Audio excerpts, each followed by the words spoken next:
canalise un maître. Il parle à Saint-Germain. Il a déjà vécu, lui. Oui, mais Saint-Germain, c'est pas Saint-Germain le personnage. C'est le maître ascensionné. C'est autre chose. Je ne veux pas rentrer dans ce détail-là, mais ce qui est intéressant d'Eckhart Tolle, ce qu'il a écrit, puis moi, ce que je veux t'amener à comprendre, c'est que, parce que je l'ai vécu, c'est quoi? Dans la littérature spirituelle, parce qu'on va mettre de côté maintenant les scientifiques puis les mayas puis toute la quête, là, dans la littérature spirituelle, ce qui revient partout, tous les dénominateurs communs, c'est qu'on change de niveau de conscience. On passe de la 3e dimension à la 4e dimension. Qu'est-ce que ça veut dire? Je t'ai déjà expliqué que, bon, il y aurait au moins 11 dimensions dans l'univers selon les physiciens, là. La 3e dimension, c'est, d'un point de vue spirituel, c'est la dualité. La 4e dimension, c'est la conscience pure. C'est-à-dire une espèce d'état de conscience que tu comprends que tu es un être.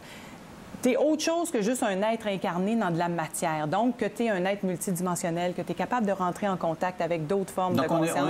On est plus qu'une structure osseuse. On est plus qu'une structure osseuse. C'est ça, la 4e dimension, d'un point de vue spirituel. On est capable de sortir de notre corps, etc. Et on peut... La télépathie, selon la théorie de ce qui est écrit dans les livres tu as vécu ça, donc c'est ta révélation dans les dernières années. Toi qui étais journaliste cartésienne, tu t'es mis à parler avec l'au-delà. Bien, moi, je ne parle pas avec l'au-delà, mais je canalise, je fais de l'écriture automatique. Et je vais t'expliquer qu'est-ce qui s'est passé parce que je veux finir mon histoire d'Eckhart Tolle. Alors, Eckhart Tolle, dans Le pouvoir du moment présent, explique que pour se sortir de la 3e dimension puis passer en 4e dimension, puis il parle pas de dimension, lui, il parle de changer de niveau de conscience et se sortir de la souffrance parce que la 3e dimension, c'est la dualité. On s'entend que, tu sais, il fait chaud, fait fret, mal, bien, noir, blanc. Bon, alors... Tout le monde a ses souffrances ici sur la Terre dans la 3e dimension. La 4e dimension, c'est comme une promesse de non-souffrance d'une certaine façon. Et il y a plein d'auteurs qui ont écrit là-dessus.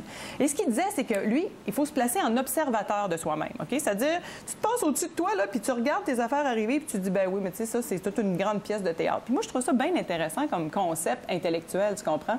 Le pouvoir du moment présent explique ça pendant tout un livre de temps, puis il y a plein de monde qui ont lu ça. C'est un best-seller mondial. Donc, on sort de notre corps, puis on sort pas de notre corps, on change d'état de conscience, on s'élève au-dessus de soi pour voir les choses arriver comme si c'était une grande pièce de théâtre, puis que finalement, tout ça... OK, ça, c'est une façon de prendre la vie. Oui, c'est ça, une façon de prendre la vie. Moi, je trouve ça bien intéressant d'un point de vue intellectuel. Mais qui c'est qui est capable de faire ça? Tu sais, là, quand tu es en peine d'amour, là, ou que tu viens de perdre ta job, ou que ton patron t'a envoyé promener, ou que peu importe... Ah, c'est dur de sortir de son corps. Se regarder au-dessus puis dire « Ouais, OK, c'est bien beau, c'est une pièce de théâtre. » C'est absolument impossible à faire. Alors, là...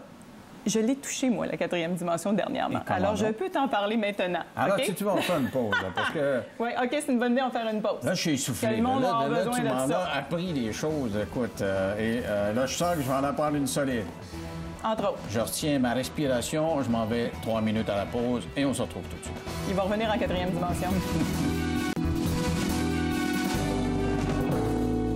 Avec moi, France Gauthier, on parle de décembre 2012. Alors, ce qu'elle nous a expliqué, c'est qu'il y a plein de choses qui sont écrites sur Internet. On nous dit que suite à la crise financière, l'argent n'aura plus de valeur. Les échanges se feront avec des coquillages. Donc, c'est pas ça. Bien, je ne penserais pas.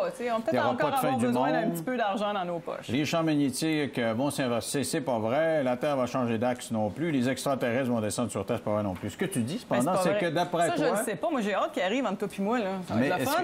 D'après toi, on va changer de degré de conscience à cause de ces phénomènes astronomiques. Oui. Et tu dis qu'avoir vécu ce changement de conscience-là, explique-moi de quoi il est question. Ça s'appelle un shift de conscience. Tu comprends le mot shift? C'est comme changer... Shifter, OK? Shifter, aller dans une autre dimension. Et comme je te disais tantôt, je l'avais lu de plusieurs façons, dans plusieurs livres, dont celui-là qui est le gourou de Oprah, là, qui est Eckhart Tolle. Puis je me disais, c'est bien beau, c'est bien, tu sais, c'est technique tout ça, là, mais comment tu fais pour rentrer ça dans ta vie puis vraiment l'appliquer? Et je t'ai expliqué, quand je suis déjà venue il y a quelques mois, tu sais, qu'il y a 4 ans, j'ai décidé que j'allais passer toutes les connaissances que j'avais parce que j'ai acquis beaucoup de connaissances dans les dernières années.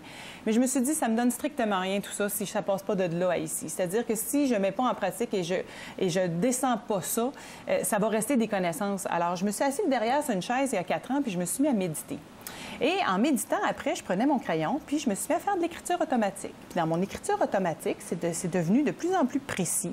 Je canalise pas des personnes décédées comme les Marjolaine Caron, Louise Goyette et autres de ce monde. Je canalise mon propre... Moi, j'appelle ça mon soi supérieur. OK? Mettons la partie de moi qui est branchée avec une espèce de forme de connaissance et de sagesse universelle et qui me permet de mieux aligner ma journée. Non, mais là, t'écris des mots, ça a du sens. Oui, c'est de toute beauté ce qui sort de là. C'est pas un peu intelligent que moi. En plus. Bien, écoute, je suis déjà pas pire intelligente, là, mais branche-toi sur ton toit supérieur. Ta main est plus intelligente que ton cerveau, toi. Je trouve ça plus intéressant d'être plus intelligente que mon cerveau. OK. Alors, l'été dernier, J'apprends que finalement, si c'était vrai, elle ne va pas être renouvelée. Alors, j'ai pas de deuxième saison. Puis là, c'était pas l'été, c'était au printemps, je m'assois, puis là, je me lève après avoir médité, puis je pose la question, bon, qu'est-ce que je fais? Et dans mon écriture automatique, on me dit, puis là, tu vas voir le lien avec la 4e dimension, on me dit, puis là, je dis on, parce que je sais pas c'est quoi, là, mais je les appelle vous, puis eux autres, ils me vous voient, ils sont super polis avec moi. Là, ils me disent... En écrivant? Ah oui! Okay. Ils me disent, il est temps de faire un reset. Moi, je n'utilise pas ce mot-là dans mon vocabulaire. Je sais pas c'est quoi, mais je le vois, puis là, ils me disent, vous voyez l'image, vous pesez sur le bouton de l'ordinateur, vous mettez ça